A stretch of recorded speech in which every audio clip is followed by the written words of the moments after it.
What's up, guys? Welcome back to Shoney Small Engines. Have here today a BR600 Stihl leaf blower. Customer complains that it will not start. Actually, would start every once in a while, very sporadically, but then just shut off, and it was very strange. I know the carb is good. I just rebuilt this carb. Normally, that sounds like maybe like some little dirt in the fuel or in the carburetor, but we'll go through all the regular checkups anyway. What I want to do real quick, we'll spray some fuel into the intake. That way we can rule out compression and spark. And then if that's what it is, we'll go ahead and take a look at the fuel system. So what I got to do is take off this air box cover, and that's a T27 Torx bit. So I got the intake. We got to loosen up these bolts here. Let's pull that out a second. I don't want to take the air filter out or anything. Okay, that just goes together like that. So let's spray some fuel in there and make sure that the trigger is on the on position. That's the off position. That's the on position. Okay, I got some fuel in there. I'm not going to play with the choke or anything at all, and let's give it a try.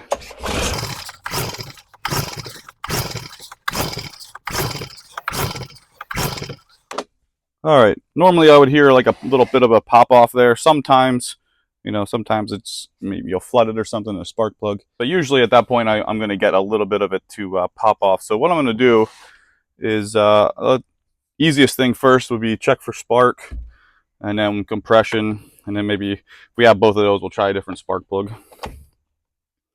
So, got my inline spark tester, comes in handy. Test this. All right, I'm going to turn the lights down here just so I can see a better. This should glow orange every time I pull this. It should flash orange, a little light in there. So, as long as the switch is on, this should glow orange. And it's not. All right. So that's a problem. That tells me I'm not getting any spark to the spark plug here. So that could be usually one of two things. Like a ground that's causing a problem somewhere that's grounding out, or maybe that the switch inside the handle here is bad. So easy way to test this is, let's pull this cover off. We'll get right to the wires that go to the coil, and we'll be able to check for continuity going to the switch. So let's get this cover off and see what's going on inside. We got two T27 Torx up here and two down here. And then we have to take these three off as well. Just make sure you don't mix up these bolts with the other ones, because these go into the engine casing, so they're machined. So just don't screw those guys up. Now this should pop off. This little tab down here, you just got to lift up. There we go. And then the spark plug wire. Good. Get that out of the way. All right, so here's our coil. So one way I can check the switch is pull these two wires off and check for continuity through these two. So when the switch is in this position, I should be getting an overload signal, meaning no continuity. And when I push here, it should get to like a signal of ohms getting through, because we're completing the circuit, which would ground out the coil, which would shut the motor off. So I'm going to get my multimeter out, and we'll check the continuity through there. Now we're going to set this to the ohm readings. All right, I'm going to go down and range down to just regular ohms here. So we'll put one here, and it should stay overload, okay, because it's not connected at all. Now, if I hit this switch, that number should turn to like a few ohms there. There it goes.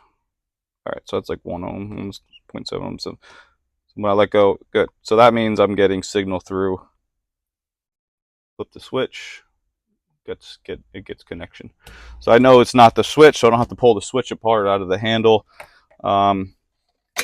Generally speaking, that's telling me 99% chance it's going to be the coil. You can test this coil through continuity as well. So I'm gonna do a couple little tests on here. I'm pretty sure it's the coil, so I'm gonna order one up. But in the meantime, let me just run a few tests on this anyway, just to see what if there's if it seems like the coil is gone bad in the inside. It doesn't always tell you exactly. I've had false readings before in the past, so regardless, I'm going to order a coil anyway. But I'm just going to run a couple tests on this real quick, and I don't get anything through here. So I'm going to wait till the new coil comes in, and then I'll kind of test them side by side, and then we'll see what what the difference is between the new one and the old one. A factory Stihl coil is going to run you like 120 bucks. I've had good luck with some of the aftermarket brands on Amazon for 20 bucks. So even if it only lasts a couple years, I could buy 6 of them to the price of one. So that's what I'm going to do. I'm going to go ahead and order that, and then we'll measure the ohms compared to the two, and obviously we'll put it on, and hopefully it starts. I think that's the problem. So we'll wait to see what happens there. So stay tuned. As soon as that part comes in, we will go ahead and replace this and show you how to do that and put it back together, see if it works. All right, guys, welcome back. Got this aftermarket coil in the mail today. So what I'm going to do is I'm going to pull the old coil off, measure some differences between the ohm outputtings between the wire and each one of these connectors, and between the connectors, and kind of compare them and see if there's anything off the charts. It's hard to find numbers online for this coil. I did do a little bit of research, and I did see that if it has this green filler in here, that's the old coil, and these have been known to cause some issues. So hopefully hopefully this does the trick. We're going to pull this one off and test some numbers quick. So T27 Torx.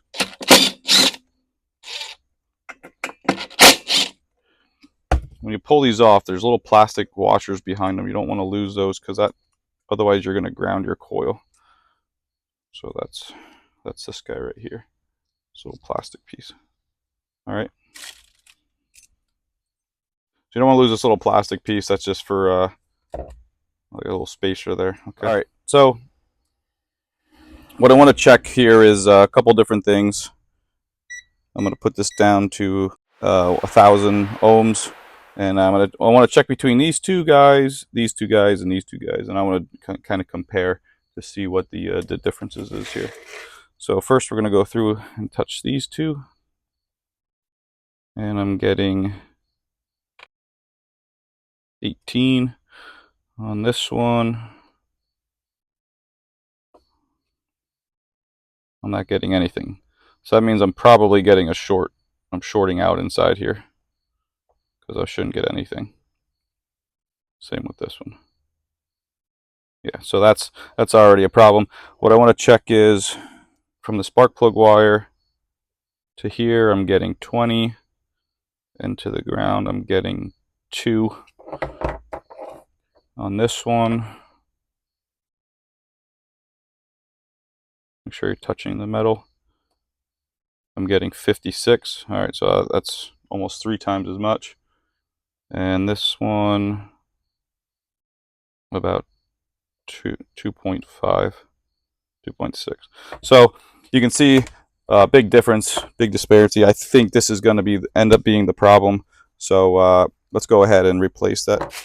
Remember, when you're putting this on, don't forget this little adapter here, and then the little plastic washer behind it. Same thing with this one. This one gets a metal washer.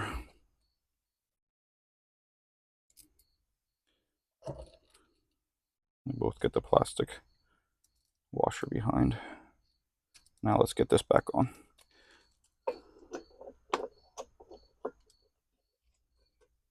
You want to start these by hand. These are easy to strip, and don't use a power tool for this one. Should go in real easy like that. I'm not going to fully tighten it because I have to gap the coil to the flywheel. So I should be able to slide it like that. Go a little bit closer. All right, easy trick to gap these is use a business card. Tighten that down. Okay. It should be about 8 thousandths is average. So if I pull out my feeler gauges, it'll go to 8. That's pretty good. Yeah, I like that. Pretty close. All right, let's get these guys on. And this one. And then we got to put the plastic cover back on. Bring the spark plug cap through. And then the 4 screws. This one's a little hard. You got to kind of balance the screw. Try not to drop it.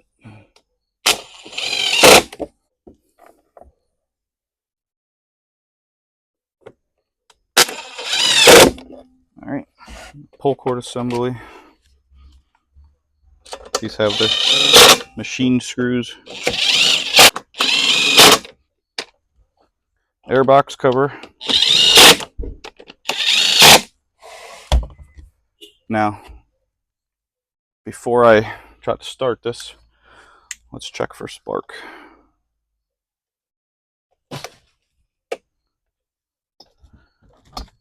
I should see some, make sure the switch is on. I should see this glowing orange. I mean, it started right away. We must have had some fuel in there left over when we tried to start it, when we tried to spray some fuel in. So that's good. Starts right away. Let's button it all up, take it outside and see if we can run it.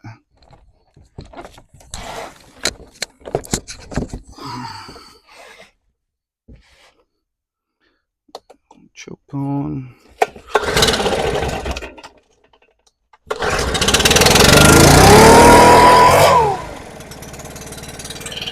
Let's take it outside.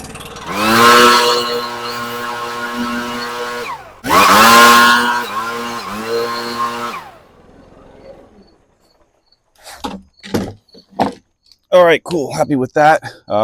Thanks for watching, guys. Make sure you check out my other videos, like, subscribe. Hit me up in the comments if you have any questions. Really helps the channel grow when you guys interact. So thanks again, guys. Catch you guys next time.